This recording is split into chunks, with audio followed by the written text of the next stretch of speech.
ఓం నమ శివాయ శ్రీమాత్రే నమః. మిత్రులకి శ్రేయభిలాషులకి అలాగే నన్ను ఇంతగా ఆదరిస్తున్న యూట్యూబ్ ప్రేక్షకులందరికీ కూడా పేరు పేరు ధన్యవాదాలు. మిత్రులారా, మీ అందరికీ పరాదేవత ఎల్లవేళలా మీతో ఉండి మీ మనోవాంఛ నెరవేర్చాలని మనస్ఫూర్తిగా కోరుకుంటున్నాను. ఈరోజు మనం ఎంత పెద్ద అప్పు ఉన్నా సరే, అంటే మీరు కొన్ని కోట్ల రూపాయలు అప్పు చేసినా సరే, ఆ అప్పు తీర్చడానికి అత్యంత ప్రభావవంతమైన 100% ఫలితాన్ని ఇచ్చే ఉపాయం చెప్తాను. చాలా తేలికైంది. ఈ విధానాన్ని మీరు తూచా తప్పకుండా పాటించినప్పుడు మాత్రమే ఫలితం ఉంటుంది. ఎలా చేయాలి, ఏ విధంగా చేయాలి మీకు తెలియచేస్తాను. అలాగే మీకు ఈ వీడియో నచ్చినట్లయితే లైక్ చేయండి. ఛానల్ని కొత్తగా చూసే మిత్రులు సబ్స్క్రైబ్ చేసుకోండి. పక్కనే ఉన్న గంట సింబల్ని యాక్టివేట్ చేసుకొని 10 మంది మిత్రులకు షేర్ చేయండి. ఎందుకంటే ఇలాంటి ఉపాయాలని మీ ఫేస్బుక్లో కావచ్చు, అలాగే వాట్సాప్ గ్రూపుల్లో కావచ్చు, ఇవి షేర్ చేయడం వల్ల ఇలా అప్పులు పాలైపోయి అప్పులు తీర్చలేక ఇబ్బంది పడుతున్న వారు ఎవరైనా సరే ఖచ్చితంగా అప్పులు తీర్చగలిగే మార్గాన్ని తెలుసుకోగలుగుతారు. ఈ ఉపాయం 100% ఫలితాన్ని ఇస్తుంది. చాలామంది మిత్రులు, అక్క చెల్లెలు రెగ్యులర్గా అడిగింది ఏంటంటే, మహమ్మారి వచ్చిన తర్వాత, అంటే ఏదైతే కోవిడ్ వచ్చింది, కోవిడ్ తర్వాత అప్పులైపోయాము, అనారోగ్య పాలయ్యాము, ఆస్తులు అమ్ముకోవాల్సి వచ్చింది, వ్యాపారం సరిగా సాగడం లేదు, దాని గురించి అప్పు చేశాము, అలాగే పిల్లల చదువు గురించి చేశాము, వ్యవసాయం కలిసి రాలేదు, వ్యవసాయంలో నష్టం వచ్చింది, ఇలా రకరకాల కారణాల చేత ఇబ్బడిముడిగా అప్పులు అయిపోయాయి.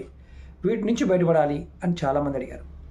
మనం అంతకుముందు వీడియోలో ఇచ్చిన అప్పులు రావడానికి కూడా చాలా ఉపాయాలు, ఎంజిన్ నెంబర్స్ చెప్పుకున్నాము, తాంత్రిక ఉపాయాలు చెప్పుకున్నాము, ఏదైతే పూజ చేస్తే అప్పులు తీరుతాయో చాలా విషయాలు చెప్పుకున్నాం. ఈ ఉపాయం చాలా అత్యంత తేలికైన, ప్రభావవంతమైన, 100% ఫలితం ఇస్తుంది. ఎలా చేయాలో చెప్తాను. ఒకటి మాత్రం గుర్తుంచుకోండి, ఈ ఉపాయాన్ని శుక్రవారం నాడు మొదలు పెట్టాలి. అలాగే ఈ ఉపాయానికి కావాల్సిన పదార్థం కల్లుప్పు, దొడ్డుప్పు, రాతిప్పు, సీవు, అంటే సముద్రపు సాల్ట్, రకరకాల పేరుతో పిలుస్తాం కదా, దీన్ని తెచ్చుకోవాలి. అలాగే ఈ ఉపాయానికి మట్టి పళ్ళెం కానీ, అంటే మనకి కుండ కాదు, పళ్ళెం కానీ, అలాగే ఇత్తడిది కానీ, వెండిది కానీ, కాపర్ది కానీ, ఈ 4లో వాడాలి. స్టీల్, ప్లాస్టిక్ వాడకూడదు, అది మాత్రం గుర్తుంచుకోండి. అలాగే ఒక క్లాత్ కూడా కావాలి. అలాగే ఒక కుండ, మట్టి కుండ అయినా కావాలి. ఈ ఉపాయానికి ఎలా చేయాలో చెప్తాను. ముందుగా మీరు ఏం చేస్తారంటే, కల్లుప్పు తెచ్చుకోండి. కల్లుప్పు తెచ్చుకొని దాన్ని మెత్తగా మిక్సీ పట్టేయండి, పౌడర్ లాగా. మామూలుగా మెత్తటి ఉప్పు ఎలా ఉంటుందో అలా పట్టుకోండి. మనకి ఒకవేళ కల్లుప్పు దొరకడం లేదు, మేము విదేశాల్లో ఉన్నాం గురువుగారు, మాకు కల్లుప్పు దొరకదు అనుకునేవారు మీరు మెత్తటి ఉప్పును వాడుకోవచ్చు. కానీ ఒకటి గుర్తుంచుకోండి, దీనికి కల్లుప్పుతో చేస్తేనే మంచిది, ఫలితం బాగుంటుంది. అంటే కల్లుప్పుని మెత్తగా చేసుకోవాలి. మెత్తగా చేసి మిక్సీలో పట్టుకోండి. మిక్సీ పట్టేస్తే మెత్తగా అవుతుంది. లేదు మనకి కల్లుప్పులోనే కొన్ని మార్కెట్లు, సూపర్ మార్కెట్లో బాగా లావుగా కాకుండా సన్నగా ఉండే ఉప్పు కూడా దొరుకుతుంది. అంటే చిప్స్ లాగా ఉంటుంది, మన పంచదార లాగా ఉంటుంది.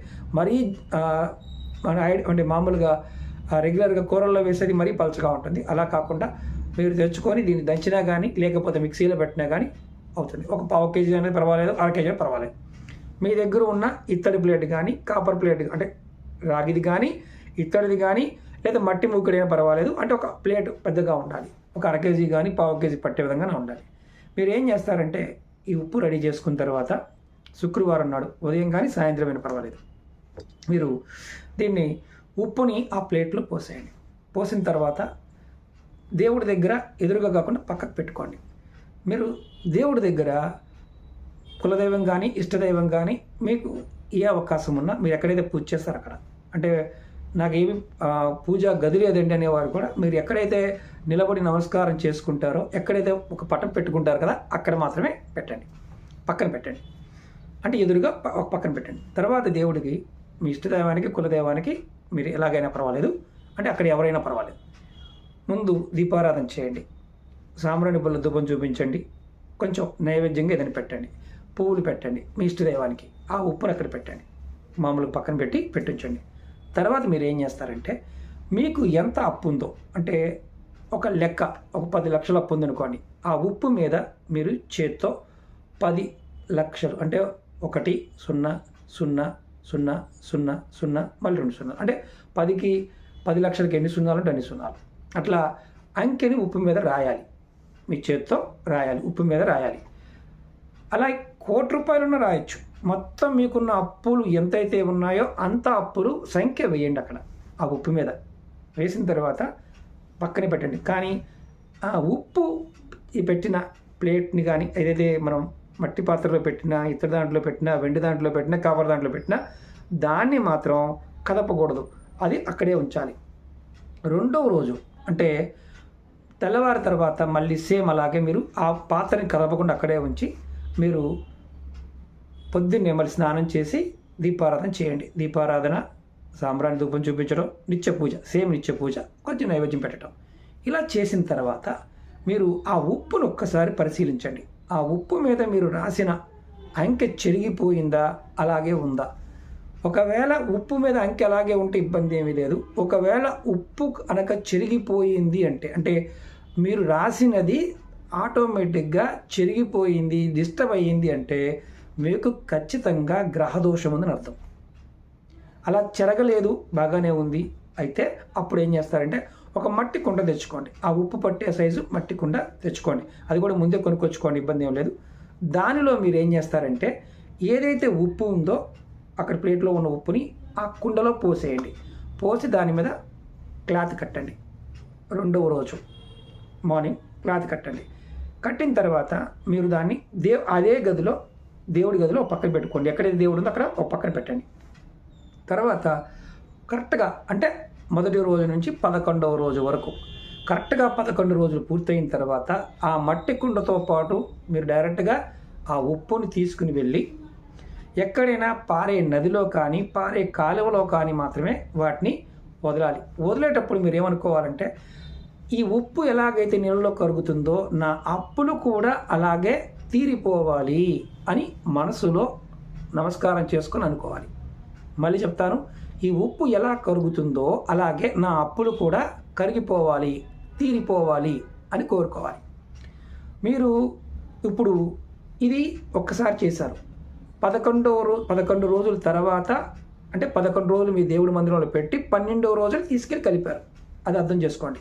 ఇప్పుడు ఇంకొక సమస్య ఏంటంటే ఇప్పుడు ఉప్పు పెట్టిన ఉప్పు చెదిరిపోయింది అంటే మనం ఏం కలపకుండానే అంకి చెరిగిపోయింది. అప్పుడు ఏం చేయాలి? మళ్ళీ రెండవ రోజు అంటే తర్వాత రోజు మళ్ళీ ఉప్పు తీసుకువచ్చి మళ్ళీ సేమ్ అలాగే అంటే ఇదంతా తీసేసి మళ్ళీ పక్కన పెట్టేసి మళ్ళీ కొత్తగా ప్రయోగాన్ని చేయాల్సిందే.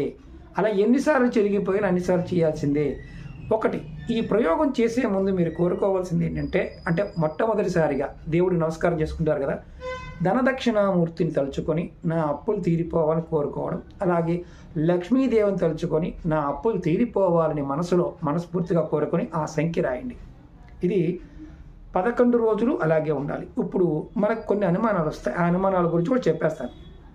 గురువుగారు ఈరోజు పెట్టాను, తర్వాత నాకు నెలసరి వచ్చింది, 11 రోజుల మధ్యలో గ్యాప్ వచ్చింది, అప్పుడు నా పరిస్థితి ఏంటి? అప్పుడు నేను చేయకూడదు కదా.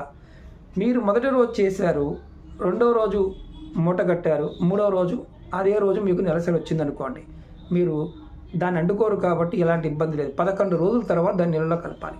ఇది ఇంట్లో ఉన్న మగవాళ్ళైనా చేయవచ్చు, ఆడవాళ్ళైనా చేయవచ్చు, ఎవరైనా కుటుంబం కోసం చేయవచ్చు.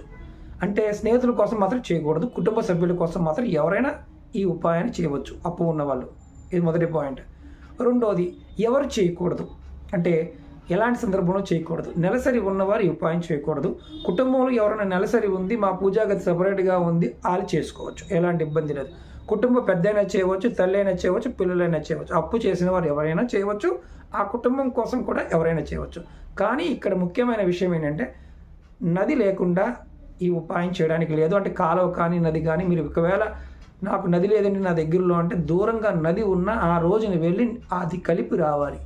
అలా కలుపుకునే అవకాశం ఉండి ప్రయత్నం చేయండి. Point number 2.